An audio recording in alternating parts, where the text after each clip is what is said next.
Hello everyone, welcome to one more podcast of the Athletic School. Today our episode is going to be a little different. Gustavo, how could you explain to us what is going to... Oh, you want to ask me? Of course.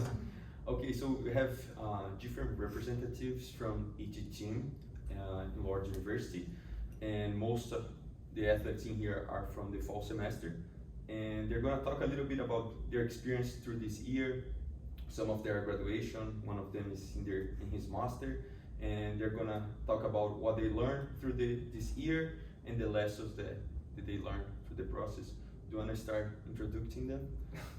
Sure. So yeah, we have Henrique here. You're doing your masters. Yeah, I'm doing my master's right now. You play volleyball. Yeah, I play volleyball. Okay.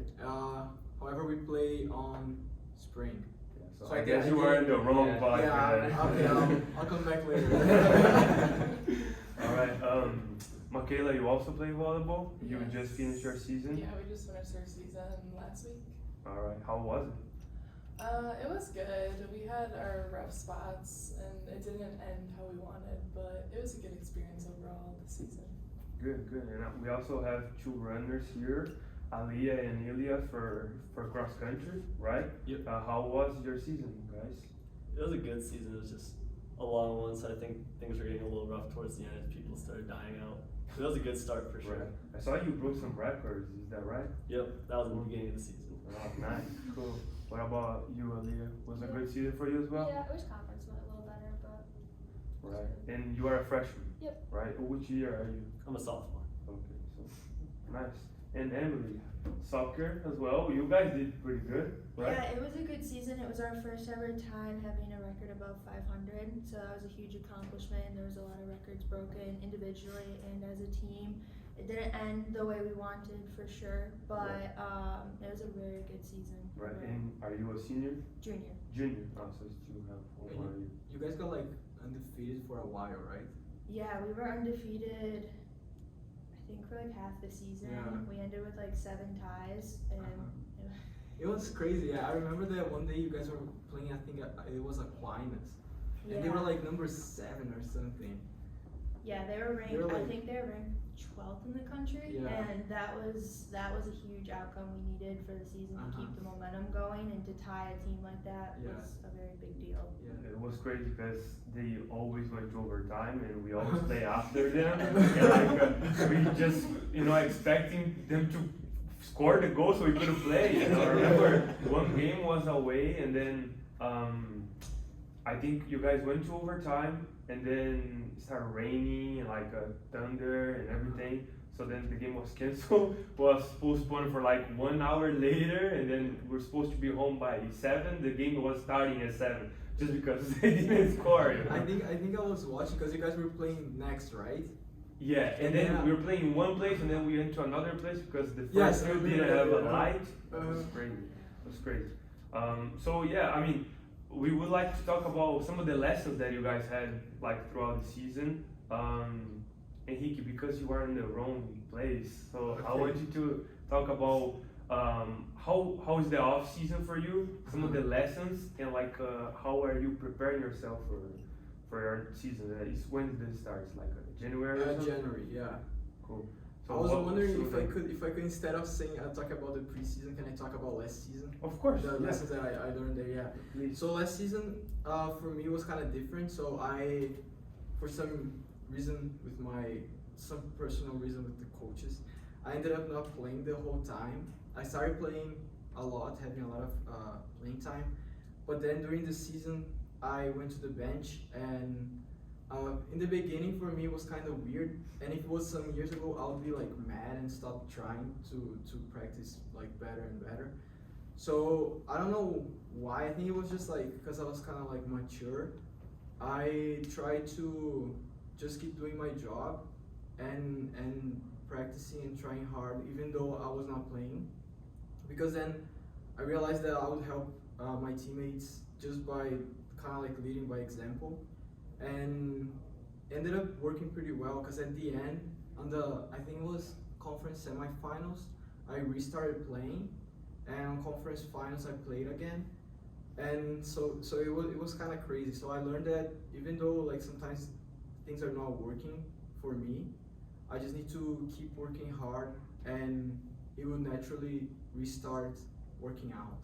So that was like the biggest lesson that I learned last year, and I'll definitely try to put it into practice on like my life and like work, and maybe next season as well. So yeah, that was the biggest lesson that I learned last year. And especially, we always say that we need to be patient. We need to be patient to wait for results and stuff. And then you were in the bench for what, a month or two? Yeah. And like a month in your life, and you are already giving up. Like it cannot happen.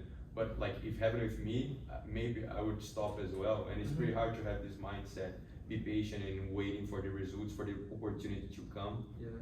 Yeah, because like something that I say that here, like we only do two things pretty much here. We study and then we go to practice. So if like, and studying it's not really fun. So you kind of like Really? don't Come consider on. that fun. You don't think it's fun? No. Accounting and stuff? No, and then okay, so like you go to class in the morning or whatever, and then you go to practice, and practice is not good. You're not doing well, so like 70% of your day is just like upsetting.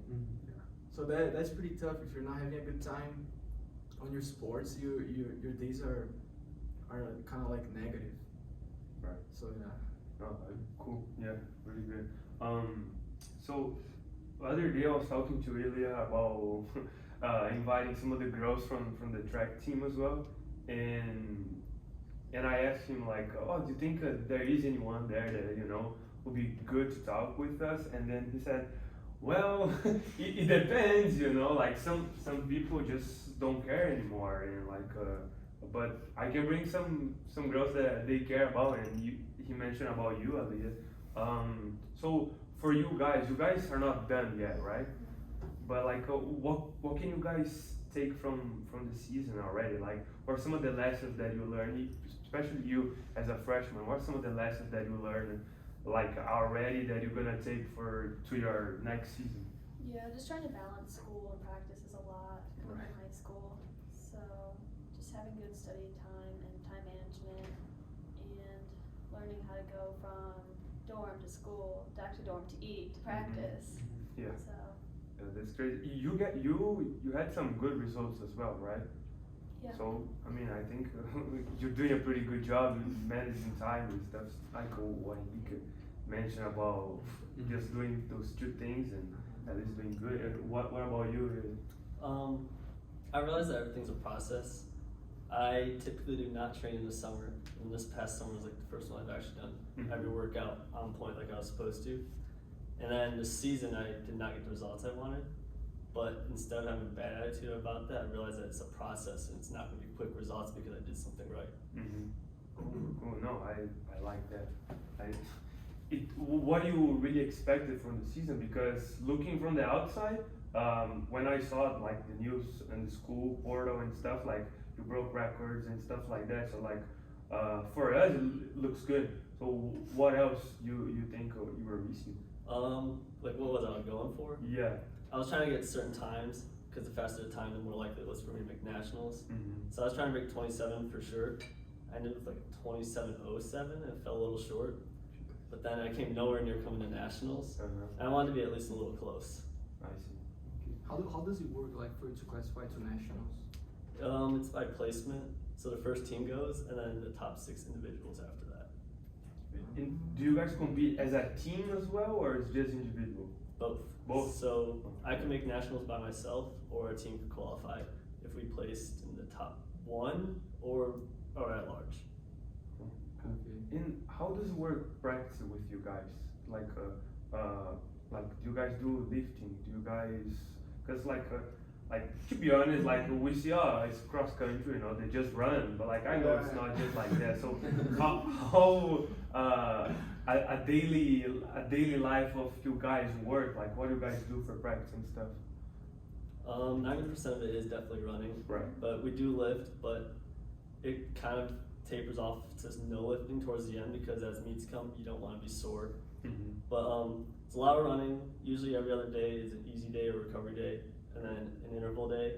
So usually it's just going back and forth with that, and then you do a long run on the weekend to build endurance. I see. And Aliyah, for you that you came from high school, you're just a freshman. Did you notice any difference that you kind of need to deal with that is like from different from high school and college, It's you a know? lot more running than I'm used to. Really? Yeah, like I worked up to a 50-mile week eventually. I'm used to like 25 or 30 miles a week, so that was a lot. And I never lifted before coming here too much, so that was to get used to. And core, I'm a big fan of core. Right. Yeah, I don't think no one really like it, right? And Michaela, you mentioned that like this season could be a little better, and what do you think you guys missed and you guys could improve? Like, not you because you're a senior, but like what can you tell like the freshmen, the sophomores that are staying here that they should work on to like kind of have the results that they want to? So for next year, and it's hard because like we had a lot of new girls coming in this year, so that just like changes the dynamic of the team when you have a lot of new people coming in. And so I think this year, like one of our biggest things was communication. I think some of the freshmen might have been hesitant to just like be aggressive and go after the ball.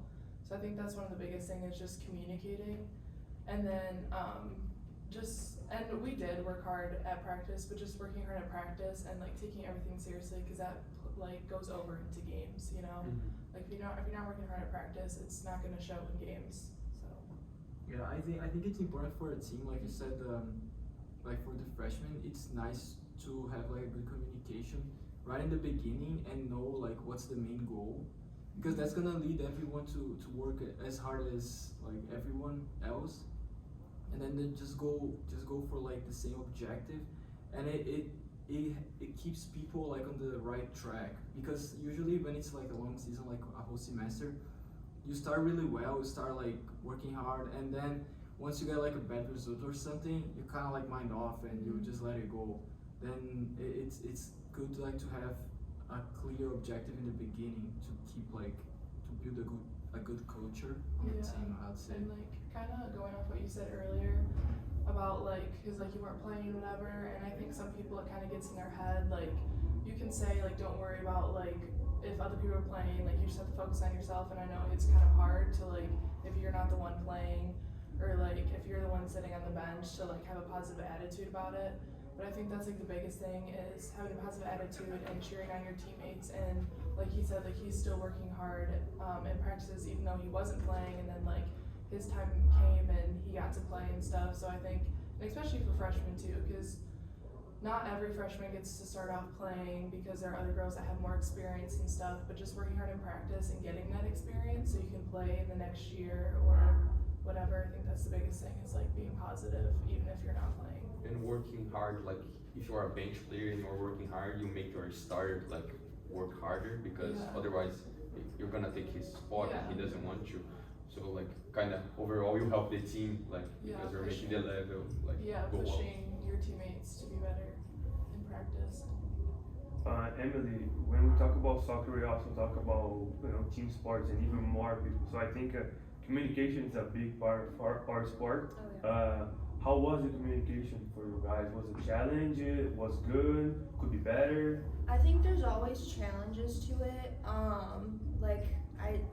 Watching your guys' games. You guys are continuously, you say everything, you help each other, every little thing, and girls don't tend to be that vocal. Right. And I think at times it was a struggle, and then like we finally put a focus on, okay, here are two communications you can say, man on or turn on the ball. Like those were our two big focuses, as little kid as that sounds.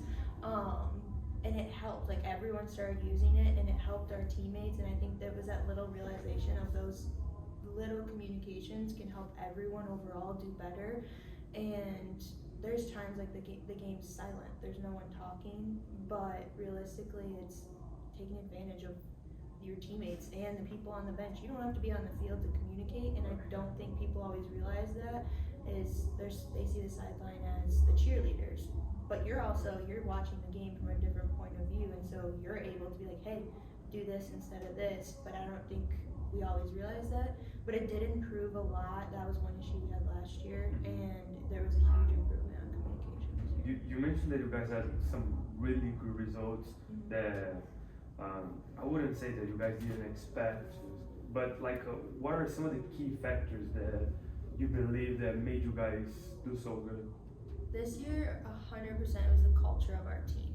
Last year with COVID, because we had a split season, so we played in the fall and then we played a full season in the spring too, and so it was a year-round, basically no break. And by the end of the spring, there was a lot of people who were burnt out and didn't want to be there, and it's completely understandable, but it hurts the team overall. And so this year, I think we came into it with communication to the coaches and the captains and most of the people knowing each other already. We only brought in 5 freshmen and we only lost, I think, 4 or 5 seniors last year, so there wasn't a huge difference in the team, and it definitely helped to create a better culture. We started out preseason having fun, and we read like a mentality book, and it just brought us together in a different way than it did before, and there was less focus on like punishment for fitness or something like that, and it was just building our team and enjoying it. And we came up with like our what do you call them, like little processes you do like every game, every practice or whatever. We stuck to those the whole season, and I think it helped everyone stay a little bit more motivated. And so it was a culture more than anything, I think. Yeah, you mentioned about reading a book. I heard some people complaining about that.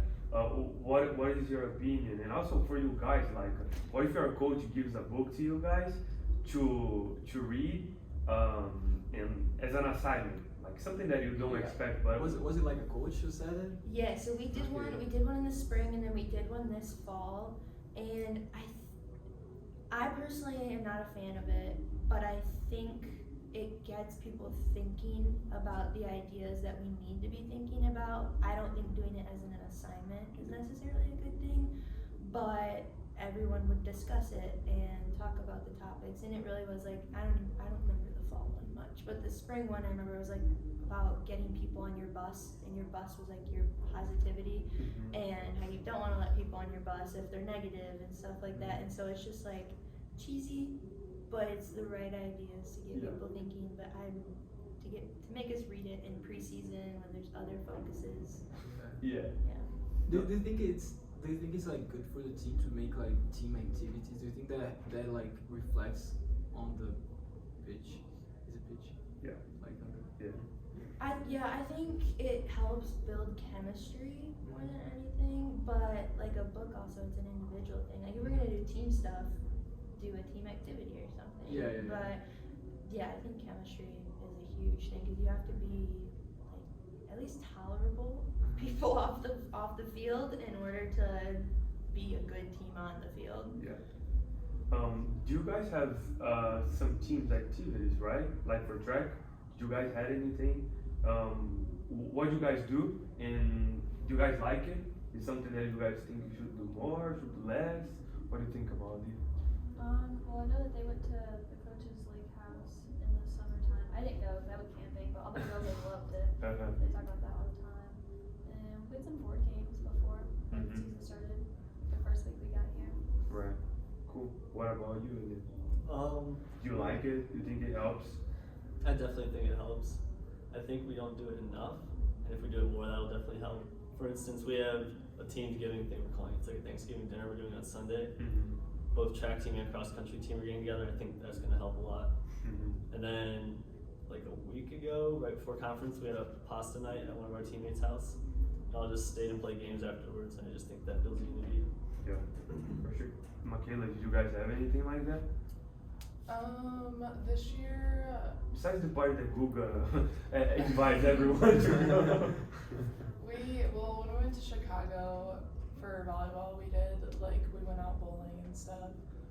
But I kind of think I wish we would have done something like before that, because that's kind of like in a volleyball setting, I guess. And like I think outside of volleyball, like being able to do like team activities would have helped our chemistry a lot more, especially with the new girls coming in. Like we didn't really know them or anything, so like those team activities definitely would have helped like before. And then I think like in volleyball, you just are around each other all the time, and so then like once the season goes on, it's like how much more do you want time to spend outside of volleyball with everyone?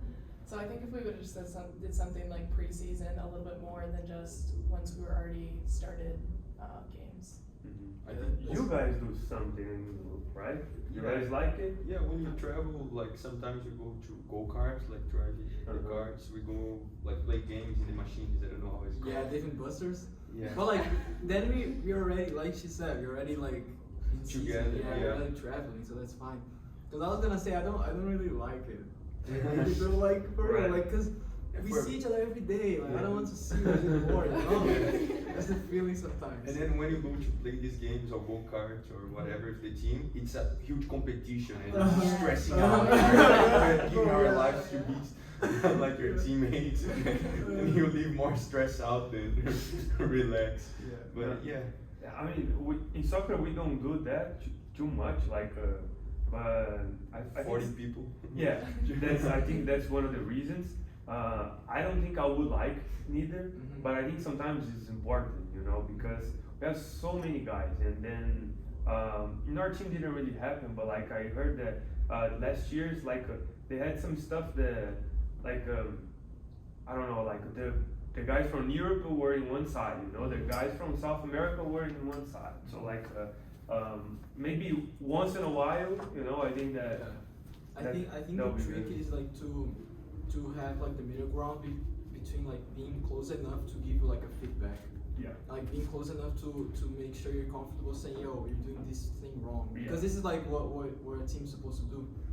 But at the same time, like you don't need to be friends. You don't need to Yeah. know exactly what's going on in Guga's life. Yeah. You know, it's just like being like between being comfortable to being honest to the person, and at the same time don't need to be super close friends. And also because we are talking about different people, you know. So Yeah. like some people like to know about what Guga has going on in his life, you know, and some people just don't, you know. Uh-huh. So I think that's important for like to the captain, to the coach to figure out and say, okay, that guy he doesn't like to talk about it, you know, so about his life. So like stop asking him about that, you know. So like let's just talk about volleyball with him or something like that. Yeah. But think- yeah, go ahead. I think everything like goes kinda like the beginning of the process is very important. Kinda the leaderships, like if it's a captain, a coach, or whoever is in that position, if they make the people buy in, it doesn't matter if it's gonna be a book, if it's gonna be a dinner, if it's gonna be a game. Everyone is gonna like kinda go because they want to, because they wanna stay together and help the team, not just because they like the other person. And I don't know how you guys feel about that, but like, how do you guys feel motivated by a leader? Like, what motivates you guys? Because for me, it's a lot by example, but also I feel that expertise, you know, what the coaches are doing and the level of the athletes is really important. Like to keep the level up, to keep the practice good. I don't know what motivates you guys, like to go to practice every day and like give more. See, I'm more motivated for myself at this point. Like with where I'm at in soccer, I'm nearing the end of my career and I'm playing the game because I still love it. And there's only what level we're at, there's only so much you can learn. But it's also how can I make myself better? How can I make myself more healthy? And how can I enjoy it? Because I do have one more year left, and so am I gonna keep loving that game all the way to the end, or am I gonna be miserable, being too worried about other things and not enjoying it, not playing good, when I can just make the most of it for this last bit, where like maybe as a freshman you have a little bit more motivation from your teammates or your coaches per se, but I'd say for me it's more myself. And do you think like kind of this part of enjoying the process that you said, enjoying what you do, kind of overcome the harder days when it's harder to lift, it's harder to go to the field because I don't know, you're not feeling so well, something happened? Yeah, I think like for me the process has been a lot of up and down since high school to now, and my first 2 years here it was kind of just going through the motions, and last year I started to get more playing time and I was doing better and in better shape, and this year like I finally accomplished that and I was a starter, and so I have that there, but I'm also not going to take advantage of it and just expect it to be there, and I'm injured now so that changes, but during the season it was, I don't know how to say it out, like in words. I don't know how to, Here, someone else say something for a I think second. that's like a big thing is finding motivation like within yourself, because I feel like everyone has like a love-hate relationship with their sport. Like, of course you love it, but there are just gonna be those days where you don't like really want to go to practice or like are dreading a workout or whatever. You kind of have to find that in yourself, like especially for me this year because I was a senior. Just like realizing like I have the opportunity to play in college. Like I was fortunate enough to get that opportunity, and like sometimes I think we forget that, and like so just like remembering that like we have the opportunity to play in college, and like we're playing the sport that we love, and like not taking advantage of it because it's gonna be gone, which now my season is. So like it's kind of catching up with me now. And like I'll never play, not that I'll never play volleyball again, but like in this type of environment, like college sports. So I think just appreciating like and being fortunate for having that playing time, like being able to play in games or in practice, which is sometimes like you forget, but you just kind of have to remind yourself of that. When we were talking the other day, you mentioned about the difference between the freshmen like Aliyah and the sophomore. Aliyah, for you that you are coming as a freshman right now, what do you think will help you to keep motivated for like next season? Because you already accomplished some good stuff, right? So like how to keep motivated, and also for you, Aliyah, like you did good, but you still wanna do like better. So like how to not give up, how to keep going. I feel like on the girls' side at least, it's very individual and very groupy, I guess. Mm-hmm. And it's kind of hard to motivate yourself that way when you're just running by yourself or just training by yourself like all the time. And I think that next year there'll be more girls. Hopefully we have a more better connected team on the girls' side. So hopefully we just feed off our energy and stuff. Yeah. Cool. And what about you, Aliyah? I feel as though like with the motivation, goal setting is very important. I feel as though especially running, like most other teams, it's like their punishment. So like it sucks when you don't have a goal and you're just aimlessly running. Yeah. So I think that's when you trust the process. And then say you're having a bad day, you can remember, hey, I want to hit this time, I want to make nationals, and it's all gonna build. It's just building blocks after building blocks to get you where you want. Mm-hmm. And when you don't achieve that goal that you want to achieve, like you said that you didn't achieve some of the goals that you had. So like, what's going on in your mind right now? Like, what keeps you motivated to get next, like for spring and for the summer, and keep working so next year you can achieve them? Typically I'm pretty positive about things, I feel like. So like, I was upset for probably like 10 minutes afterwards, but then I come to realize like, I still improved this season. Right. It's not like I went backwards or just was maintaining the same level that I was at. So I just see that I moved forward still. Maybe it's not gonna be as much this time, but who knows, maybe next season will be much better. And I could be wrong, but I feel that for you guys it's way harder because like volleyball, if I'm not 100%, I'm 85, people might not notice because I'm still there doing what needs to be done.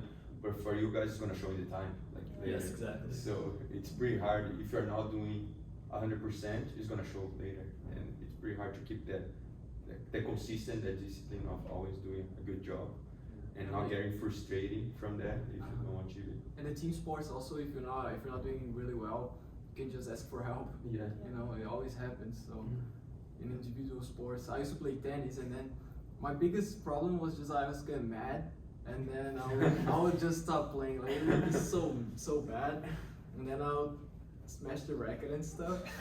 And so yeah, that's why. Then when I started playing volleyball, I got better on this part. Now I hardly ever get mad. So yeah.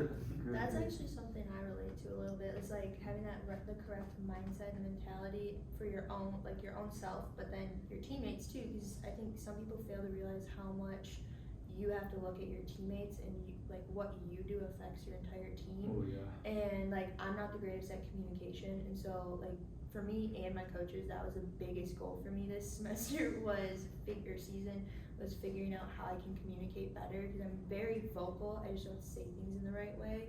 And it was finding the ways to be like, okay, I'm really mad right now. How can I just deal with it inside, take a deep breath, something like that, reset and forget it? Because I would literally catch myself playing awful, and then I'd be like, wow, like that's really bad. Like, what do I need to do to fix it? And so that was one of my focuses this year, was fixing my anger.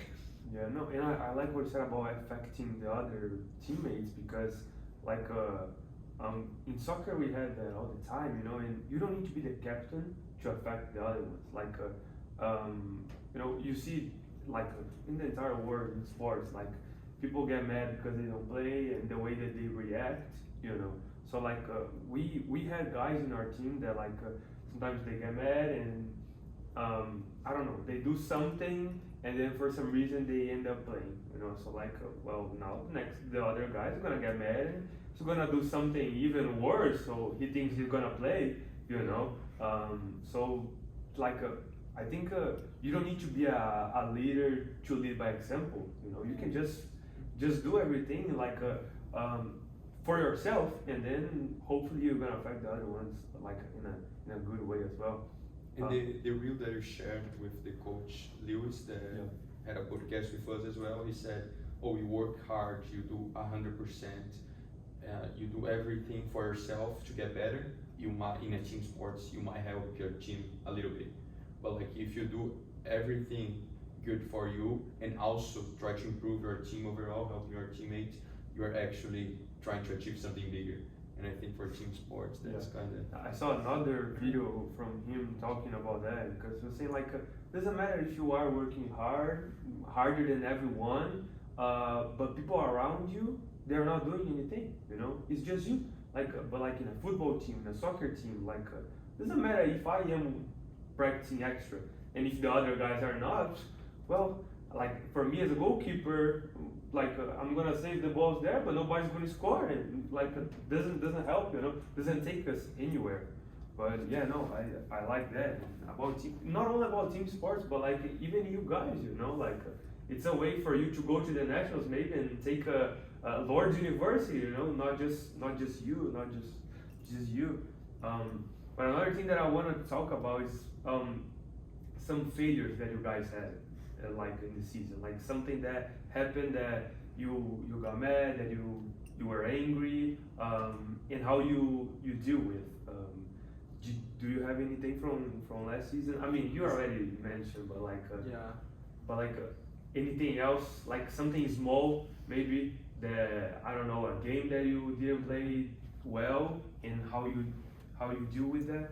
So on the other seasons, what I like my profile would be, I would like not work hard at all, and I would still play because I don't know, like back home back home that's how it works a lot from Brazil.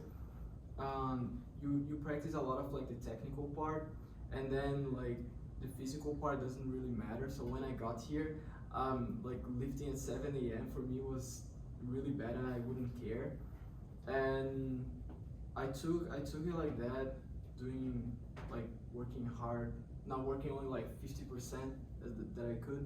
I did it for like 2 years, and then last year I realized that I was just wasting my time going to the gym and not working hard because I needed to be there. It was not my choice, so I needed to be there for 1 hour.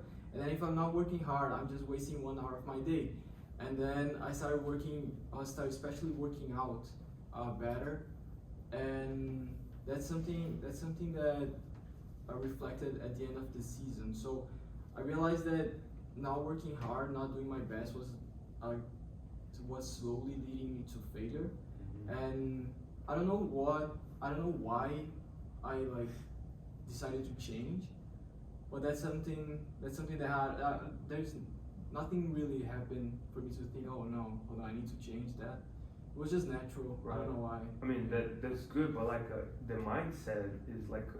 It takes effort for you to work hard or to just work, you know, and like, well, let me just work hard then, you know, I'm already here, 7 a.m., so why should I not just work hard, you know, and get better? It took me 3 years to realize that, I did, somehow. No, that's like exactly how mine was, like I was literally just here. I enjoyed it, like freshman year, I was cleared a week before season started from an injury, so I was just here. I wasn't in shape. Then sophomore year, I came off an injury, and I was just like there because I was playing soccer. I got to practice, and I would be mad about not playing, but I wasn't doing anything to fix it. And finally, like, something clicked. I got on a semi-pro team in the winter and the summer, and it just like reminded me why I loved the game. And I was like, okay, if I'm gonna keep playing, I'm gonna work hard and I'm gonna make the most of it. And like, it's been night and day. Like, I'm a completely different player now than I was a year ago, and it's looking back at that now, I'm like, wow, like I wasted 3 seasons of, well, 2 fall seasons and then an off season just not caring and not putting the effort in when I could have done a lot more probably. And do you regret it though? Like these seasons that you said you wasted? I think I definitely regret that I didn't work harder. Like, I still enjoyed it, I still had fun, I got playing time and stuff like that, but it wasn't the level of soccer that I expect from myself, and I wasn't holding myself accountable for it, and so I definitely regret not putting more effort into training and stuff like that. Like, my injury before freshman year, I had surgery and I wasn't allowed to play soccer for 6 months until a week before preseason. And so that was basically my excuse. It was like, oh, I can't play, like there's nothing I could have done. I could have spent the last 3 months running or biking, something else, like a different form of it, and I didn't. Like, I didn't put that extra effort in. And so I definitely saw how it affected me.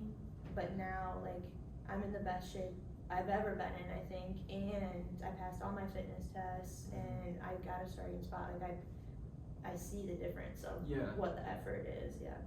I like, cause I asked the regret part because I don't really regret like not working hard, because I think it's not my fault. It's just like the circumstances, and just like Elliot said, it's a process. Yeah. You know, so. And it was an adjustment for you too. If that's not something you were used to, where like soccer's the same pretty much in my opinion, like the training level and stuff, but you weren't used to that, so that's way more understandable.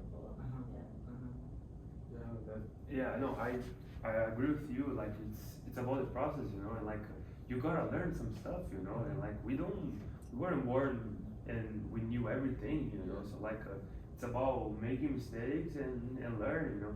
And like, thank God you don't regret, you know. Some people would regret and would regret bad, but I mean that's awesome, because like if you can let that go, you know, and leave that behind, that's, you know, that's a gain for you.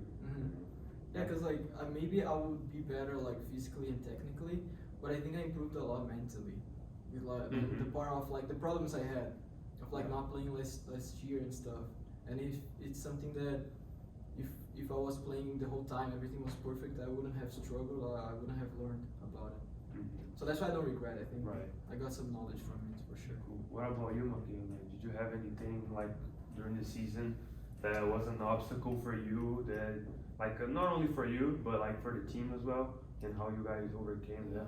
Well, specifically for me, I was injured for like not that long. It was only a couple weeks, but then I was like, as soon as I came back from the injury, and then I ended up getting COVID, and then there was this whole issue with what was going on, and so it wasn't for like a month. Like, I was out of volleyball for a month, and that was, we had went to Chicago, and I had come back and got COVID from Chicago, so that was the very beginning, our first tournament of the season. So like a whole month of our season, I was out, and like, I think sometimes like when you're practicing, you're like, oh, like I just wish like I could like sit out this one practice, like it's hard, but then when you're actually sitting out, you're like, I want nothing more than to just play. Like, it sucks just sitting out like on the sideline, even if it's like practice. I mean, especially during a game, because everyone wants to play during a game, but even like practice, like you don't realize how much you want to practice until you're not practicing. And so I think that was the biggest thing. I guess my obstacle was when I was sick, and then like kind of when I was injured, and I've been injured in past seasons, and that's the worst part, is just not being able to play. And so I kind of, you know, I mean, I took care of like what I had to. Like, it was frustrating, but I knew like it is what it is. Like, I had to get these tests done or whatever when I had COVID. So then I just came back and I worked even harder, because you know, being out for a month, like that gives other players like a lot of time to take your spot or work harder than you when you're sitting on the side doing nothing, because you can't, you're not supposed to be doing physical activity, whatever. And so I think it just made me come back and work harder so I could get my position back and just show to the coaches that I deserve to be playing. Did this time out of the court kind of reflected your personal life? Did you feel upset or something? Sorry, what was the first part of that? When you were out this time, you were frustrated, and did it reflect it outside of the court in your personal life as well? I think well, there are, I feel like, things I could have done, probably. I mean, I wasn't really supposed to be doing that much physical activity, but I probably could have been doing more. And when I had COVID, it wasn't, luckily I didn't have any super bad symptoms. I only was really sick for the first 2 days. So I probably could have been doing something. I was just sitting in my room, because you can't go anywhere else, just sitting in my room in quarantine for 2 weeks or 10 days or whatever it was. And then I came back and didn't do as much, but I don't know, I was just kind of it was just, I want to say sad, but I think it did affect outside, I guess I was just sad that I wasn't able to play, and especially knowing that it was my senior year, and it's I'm missing out on half my senior year, this is my final year to play. And so I think that was just a struggle to realize that I'm just missing out. That's what I felt like. I felt like I was just missing out on half my season. So I think when I returned, I just tried to make the best of what I had left of the season. Nice, cool. And what about you? Did you have any obstacles throughout the season? Mine was more of a mental barrier. I was looking back, comparing freshman and sophomore year of running for both track and cross country, and I noticed that freshman year I was super confident because I did not know what my competition was at all since I was running in college now. So every meet, it was just I was within my own mind and just going for it. And then coming into it this year, I know what these kids can run, who can do what, where they'll be in the race. I kind of placed myself where I should be behind these people or ahead of them. And I think just not being confident in myself and my training was my biggest problem. Yeah, no, I'm with you. The same thing happened to me in soccer all the time. As a goalkeeper, it's just one that plays, and usually the coach doesn't change too much. So when I came, I thought I was the best. I didn't play at all, But even being on the bench, knowing my potential, it's totally a mental thing, for you to just keep working, or okay, I think I am better than them, but I'm still not playing, So which path do you take, am I better than them, or it's just a time that I'm not playing, and so it's should I keep working or should I just stop, because clearly it's not working if I keep practicing hard, And you kind of start doubting yourself. You think am I not good at volleyball or something? Yeah. It's weird, man. Yeah, you start doubting everything you did. You think you are the best, and then you are not, but you are also not the worst, Yeah. So, You consider that a failure from the last season, not this one, the other one. They didn't play. No, a failure? no, of course not. Because I think it was really important for me to I think last season made me play this season. Yeah.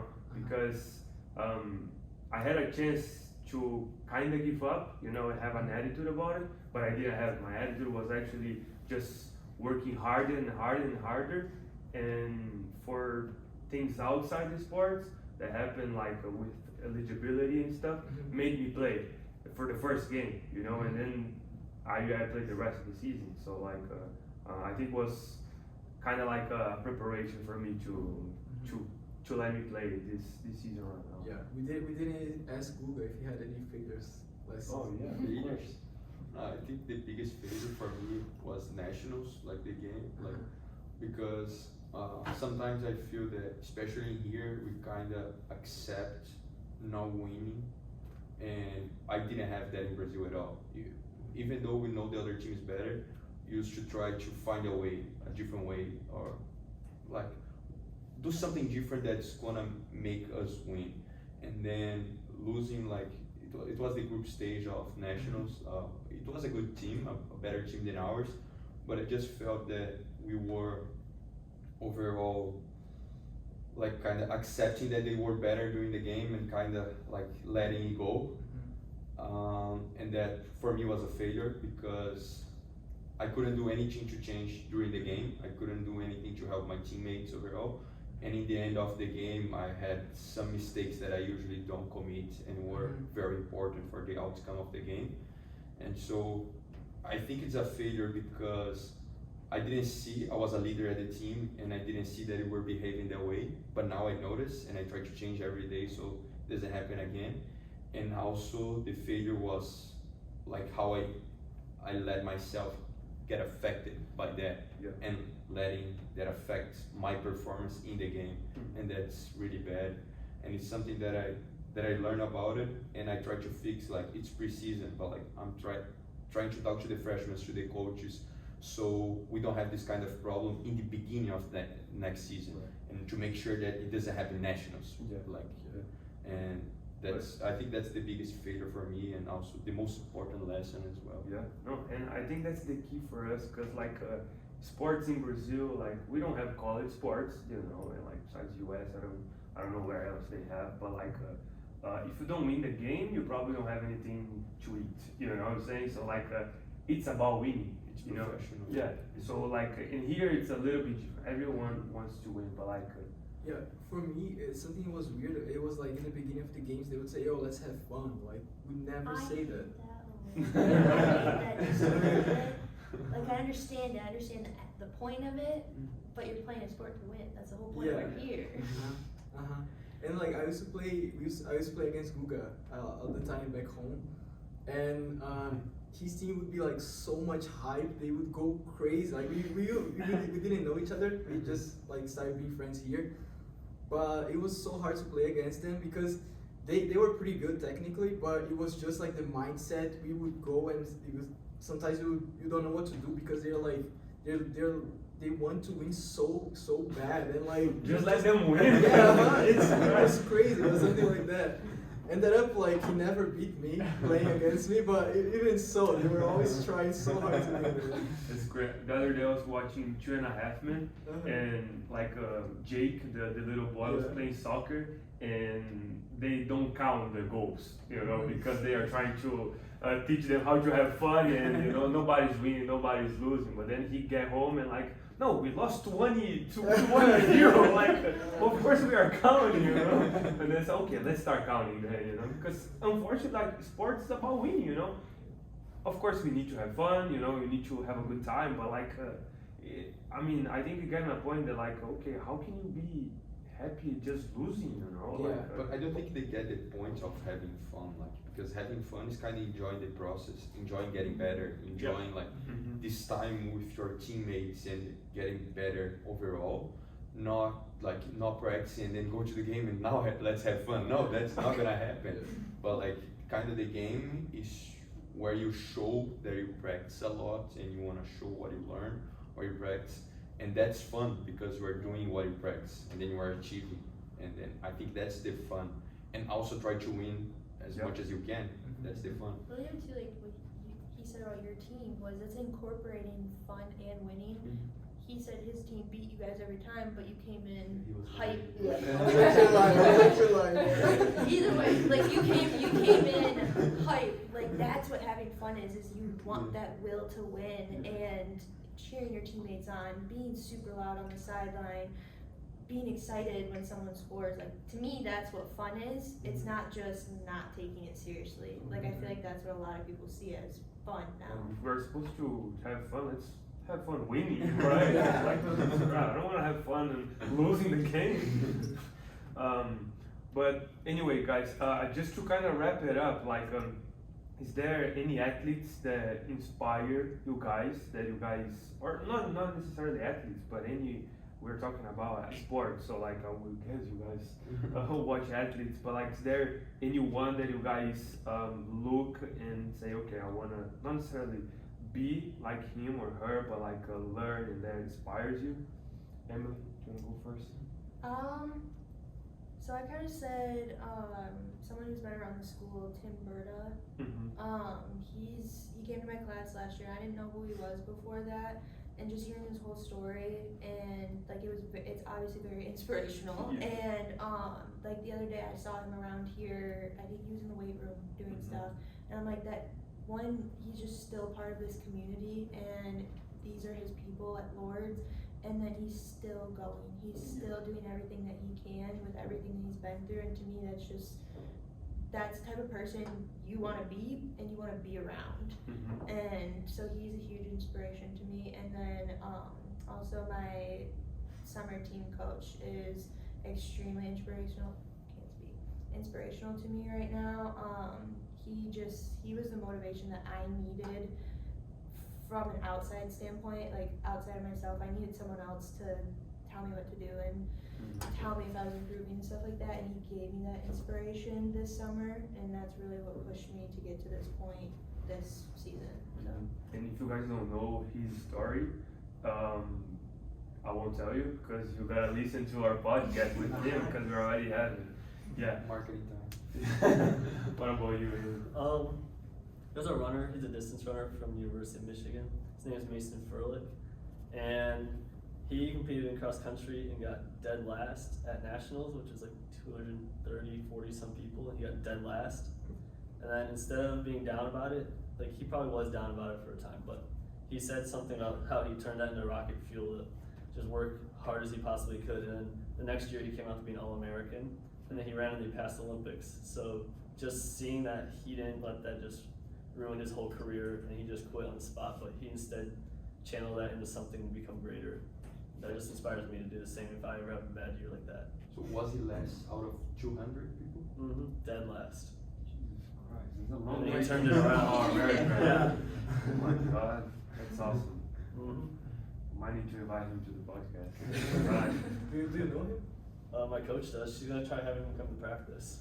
No way, bro. Let us know. We wanna go. Oh my Connections. God. Yeah. What about you, Mr. I don't know. I would say Roger Federer from tennis. We've been friends for a long time. Just kidding. It's just someone that I like the stuff that he does and the play. When I used to play tennis, I used to like watching him play, and he's pretty old. I don't know how old he is. I'll search it really quick. I don't think he's still playing, right? Yeah. And something different about him is just like he's 40 years now, 40 years old. So he was pretty good. He was like maybe the best in history. And then he started getting old, and he started changing his own game to be adaptable to the like pace of the other guys who were way younger. So he started like doing like some different techniques and stuff. So I think that's pretty cool because he like needed to reinvent himself to keep being compatible. And I don't know what position he is right now on the ranking, but I'm sure like he broke. I don't know if he's like he's number 16. All the information here. Yeah.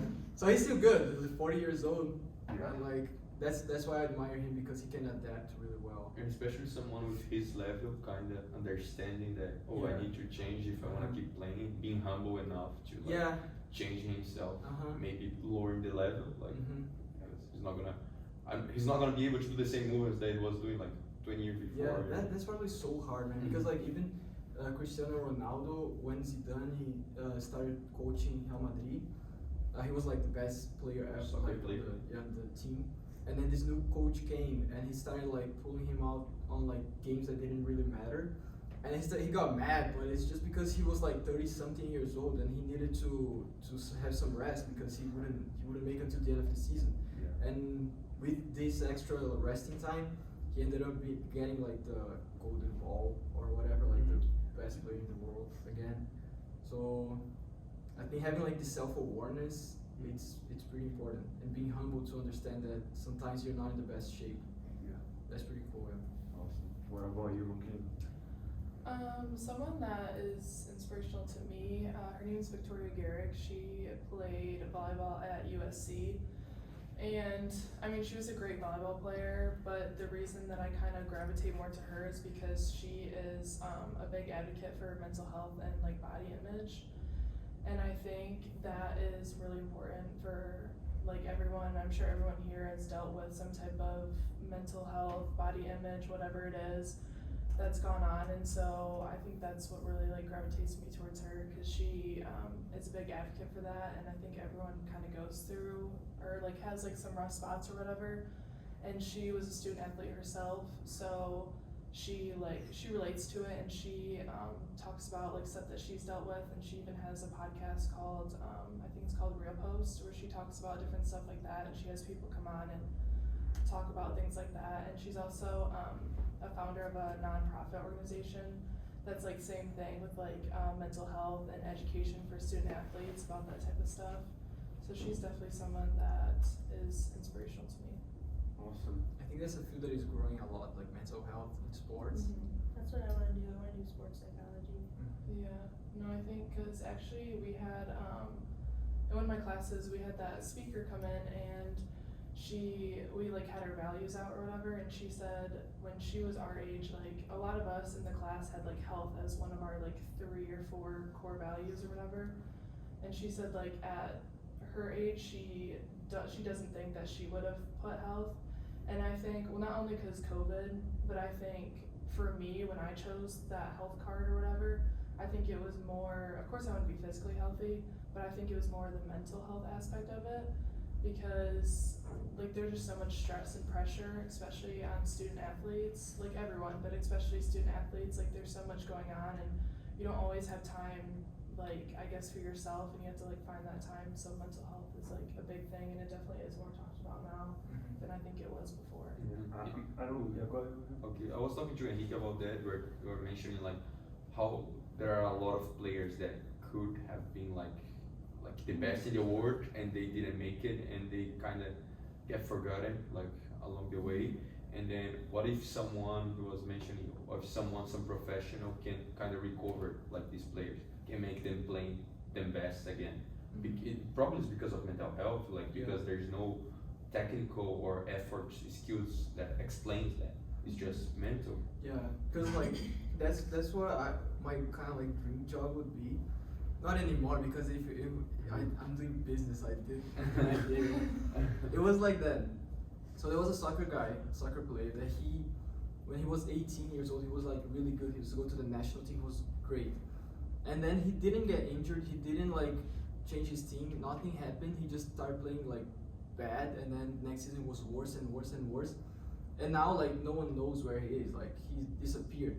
And like there's no way he forgot how to play soccer. It doesn't happen like that. So it's not physical, it's not like from your team, it's something like inside your head. And that's what I wanted to do. I want to like try to recover this type of player and somehow try to like make them play the best they can. But at the same time, I think some players, if they go like 100%, if they commit everything they have, they will just break down. Just like there's one guy called Adriano. He used to play soccer in Brazil too. He played in Italy. He was really famous, but he had a lot of problem with drugs, like alcohol and going to parties and stuff. But if this guy is like needs to be like, if the team forces him to be super disciplined, maybe he's gonna like give up forever, you know? Because he's not gonna like what he's doing. Yeah. So I think it's just a personality. Sometimes you have potential, but just who you are, this thing, this personality, this character you have inside you doesn't allow you to extern it 100%. No, I agree 100%. Like I've been reading a lot Marcus Aurelius and Seneca, and like they talk a lot about like the physical pain is nothing, you know. The problem is just the mental pain that you have, the mental, everything that is mental, you know. Because like you can break your leg, you know, but if your mind is not in the right place, that's what's gonna hurt you for 100%, you know. So like I can't remember the quote, but like they say like they can put you in jail, you know, they can make you not move anymore, but like if your mindset is not right, that's when you start, you know, losing yourself and stuff like that. Do you think you can control 100% of your mind though? Like, I don't think so. Like I think it's, you can get close, you know, and like I think our mind is just like it just fluctuates all the time. Like right now you can control a little bit, but maybe tomorrow you won't be able to. yeah. But yeah, I don't think you can. Like I don't know. You can do your best, like to be disciplined and stuff. Yeah. But like I said, like regretting not working hard for 2-3 years, maybe it's not up to us. Yeah. Even though the actions were our actions. Yeah. I think there's a lot of external factors that play into Mhm. it though, is whether it's an injury or family life, something like there's so many other things going on that are gonna affect you mentally, where physically you are fine, but you just can't, like there's no way to force yourself to do better, but you can train it over time. You can train your mind to think certain ways or do certain things, build habits and stuff like that. So I think it is adaptable. I don't think there's any way to control all of it. Cool. Aliyah, do you have anyone that inspires you and stuff? Yeah, so someone that inspires me is my old high school science teacher, and he's actually in a wheelchair. It's because of a car accident, and in the same car accident, his wife died too. But like, he's the most positive person like you'll ever meet, and he'll come into the class and smiling, and just like he really just puts everyone else's problems in perspective. And he'll go to like all the school's games, all the school's meets and stuff. It just really makes you think about what's important and stuff. That's great. Just what we were talking about, cause like. And about being positive, especially, I think it's a choice. Although your life is not very good, like if I come here and being positive or not being positive, that's my choice. Yeah. My personal life, I cannot control some factors, but like coming here and being enthusiastic, it's my choice. And then, like, And there's for always sure he has a something. lot of problems, right? Like he had a lot of bad experience, but he chose to be positive and be a nice person. And I feel like there's always something for you to be grateful about or to be positive about. Okay, last question, so you guys can go to practice. Do you have anyone that inspires you? I mean, you're not that important, but Want me to talk about it as well? No, for me, it's Cristiano Ronaldo for sure. Henrique mentioned a little bit about him, and I think the way he changed his game to be more, like to kind of look more for performance instead of the show itself, and like he's an example. Like he's super athletic. He has all the skills that, like, he kicks with both legs. He's a good header. He has all the skills that he could build it. Maybe, of course, he has talent, but it's not like other players have more talent than him. And he's one of the greatest players in history because of his mindset and the way that he controls himself. And that's something that I admire and I aspire to be. yeah, cool. That's true, because like when you ask if Messi or Cristiano Ronaldo is better, everyone knows that Messi has more talent. Mm-hmm. But even though like he made to like he worked so much, that they're in the same level. Yeah. Okay, so my last question is, if your life was a book and you were the author, how would you like the book to end? Aliyah, you want to start? Yeah, this one was hard actually. Yeah, I know. That's the hardest one. I still Yeah. don't know. I don't want to come all this way because I don't know what I'm gonna say. So. I think that as long as I can look back and smile about everything that happened and just be happy with everything, all the memories, I'll be okay. I'll be happy with that. Good. How about you, Michaela? Yeah, I kind of feel like the same way, and I just like hope that, I guess, when my book ends, that that people can just remember me as like being kind or just like positive things, and not just. I think that's the biggest thing. It's like having an impact on people, because I'm sure everyone like knows. I don't remember the exact quote, but it's like people don't remember you about like what you were wearing or what you did, but it's how you made them feel. Mhm. And I think that's the biggest thing for me is like when my book ends, like that's how I want people to remember me, of how I made them feel, and hopefully it's a positive thing. Okay, I think that's what I wanted to say. I just didn't know the words. No, so what I wanted to say is like, that I don't care like if people remember about me. It's just like leaving something intangible, like an idea, feeling for other people to experience. Like if you guys learned something with what I said here today, or just like had a nice feeling when like looking at me talking, which probably not. Something like that, it's enough, you know. Like, I don't care if you guys like me or not. It's just like sharing a little bit of good stuff, which I don't know what it is. That's it. What about you? Mine's also pretty much the same as theirs. I just, like, well, I have the satisfaction at the end of my life just knowing that I made an impact in the lives of others and taught them something, like just maybe like that for them to have hope through their life and just to keep on pushing, grow themselves to the absolute fullest that they can. Don't just live a life just kind of coasting, but get meaning out of it. Do you think you're doing that right now? Do you think you're the right path? I don't know if I'm necessarily doing it right now, but I feel like I'm in the correct position to do so. Okay. With being on the team, being involved in my Yes. church, Yes. being involved here in school. Yeah. Like I definitely have the opportunity to do so. Yeah, and I think you're doing well, bro. Just by for real, by being here, it means that you care. Yeah. I'm not here like to show myself to the camera or whatever. I'm here to. I'll just cut you Switch from it. the video, man. Yeah.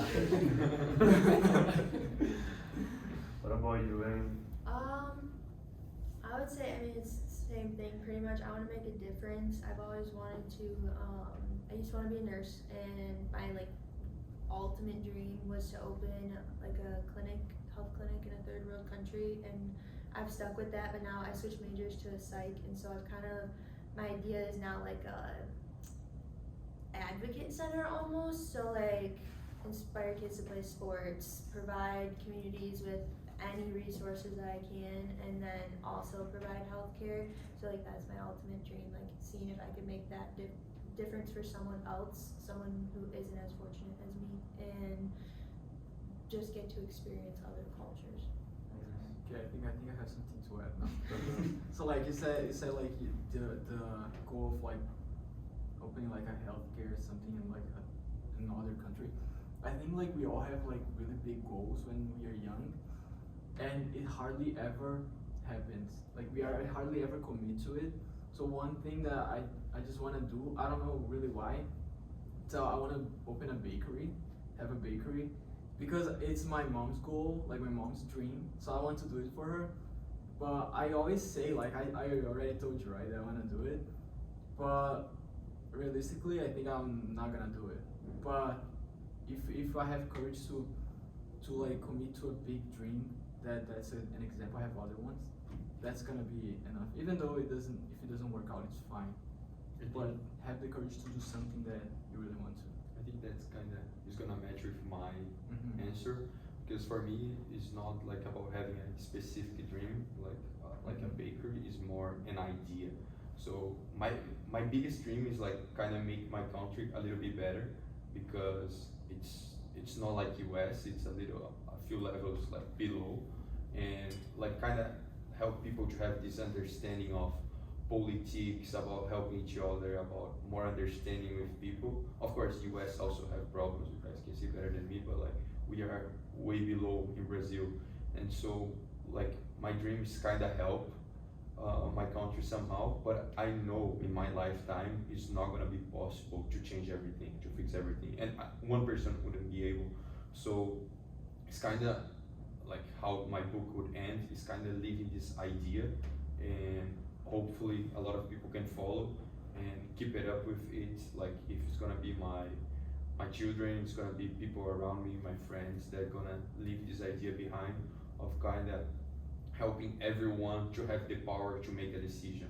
Like, because a lot of times I feel that people try to make, like I'm talking something with Michaela and I want her to agree with me. I don't want you to give you the tools to make your decision. And if there's something that I want to leave behind for my country and for the world, is like helping other people to make their decisions, give them the tools, giving them the knowledge. And then I think we're gonna have like a more understanding world. And that would be how my book would end, leaving this legacy behind. Yeah, cool, awesome. Igor, Yeah. you Oh, got to answer this Igor? question as well. I mean, I agree with all you guys said. I think it's about leaving a legacy as well. I would love to be remembered and to like leave a book that talks about all my achievements through hard work, you know, because I don't think I have a lot of talents. Maybe my talent is just to work hard, you know, and be disciplined to get what I want. But like especially as a soccer player, you know, I would love to achieve big things, but I would love to be one of those stars that, like Cristiano Ronaldo, you know, that maybe he wasn't born for soccer, but because he's so disciplined and he practiced so much, you know, he became good, you know. So like I would love to be remembered like that. Yeah, and I mean the other day I heard something saying like you don't die when you die, you know, you die when people forget about you, you know. So I think that's a big thing, you know. Like I would love to leave a legacy where people would not forget about me and would remember me like someone that everything that I achieved was through hard work. So, yeah. Well, thank you for all you guys to your time to come here talk with us. It was awesome. Yeah, thanks so much. Thank Thank you. you. Thank you guys.